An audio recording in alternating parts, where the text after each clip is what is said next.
Maligayang pagbabalik mga kasolid. Sa wakas, Japanese media binalita na Mr. Ohashi pumayag na kay Casimiro.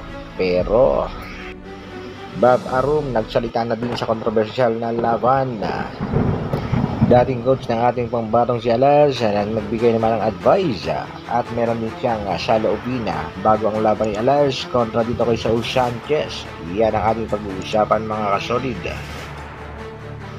Para sa ating unang balita mga kasolid, kampo nitong si Dimitri Bivol hindi pa rin makamove on sa pagkatalungan nitong si Bivol kontra dito kay Arthur Beterbiev. Naniniwala pa rin ang kampo nitong si Bivol na ito dapat ang panalo sa bakbakan, pero nagbigay na rin ng pahayag mismo itong si Bivol at sinabi nga malakas daw talaga itong si Beterbiev. Ayon nga sa promoter na si Eddie Hearn, Bivol was robbed of victory. US promoter at CEO ng Top Rank Promotion na si Mr. Bob Arum nagbigay na rin ang kanyang saloobin sa bakbakang Beterbiev at Bivol.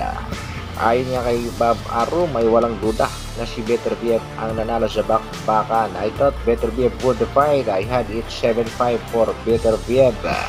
Ayon pa kay Bob ay naloko ang mga tao dahil sa impluensya ng TV production na puro pabor kay Bivol.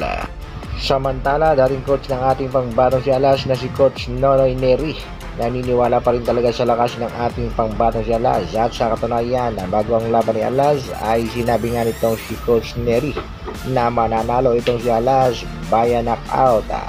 Dagdag pa nga ng dating coach, basta nasa tamang training lang ang ating pangbatong si Angas ng Pinas, sigurado nga mahirap na matalo. Ayon pa nga kay Coach Nonoy Neri, basta nasa magandang impluensya lang ang ating pambatong si Angas ng Pinas, sigurado nga walang talo. Mga advisor niya, totoong advisor, para lalong ma-level up yung future niya. Sana, expected ako doon. Talagang gentle ako. Knockout yun. Hindi may tatangging na doon pa rin talaga ang tiwala ni Coach dito kay Cuadro Alas, Janmel Casimiro. Sa kabilang balita naman mga kasolid, nagulat nga mga boxing fans matapos nga ilabas ng Japanese media ang isang matinding balita na di umano'y pumapayag na nga itong si Mr. Ohashi sa bakbakang Casimiro at Naoya Inoue. Iyan nga naging headline dito sa Japan Yahoo na kung saan wala na nga daw problema at payag na si Mr. Ohashi. At kahit nagkaroon pang araw ng issue sa timbang, itong si Cuadro Alas, General Casimiro ay walang problema sa Japanese promoter dahil itutuloy pa rin ang labang Casimiro at Inoue. Ito nga naging headline patungkol sa sinabi nitong si Mr. Ohashi.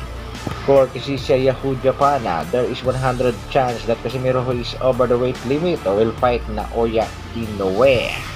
Ayon nga daw yan kay Mr. Ohashi. Ulitin lang natin mga kasolid, there is a 100 chance that Casimiro who is over the weight limit will fight Naoya Inoue.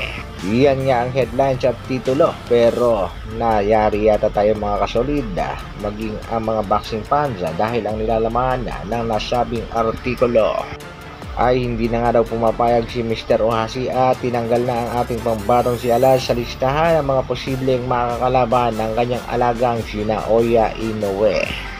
Kaya naman pala nagpataw ang JBC ng suspension sa ating pangbato ang nag-iisang Angas ng Pinas, Cuadro Alas, General Casimiro.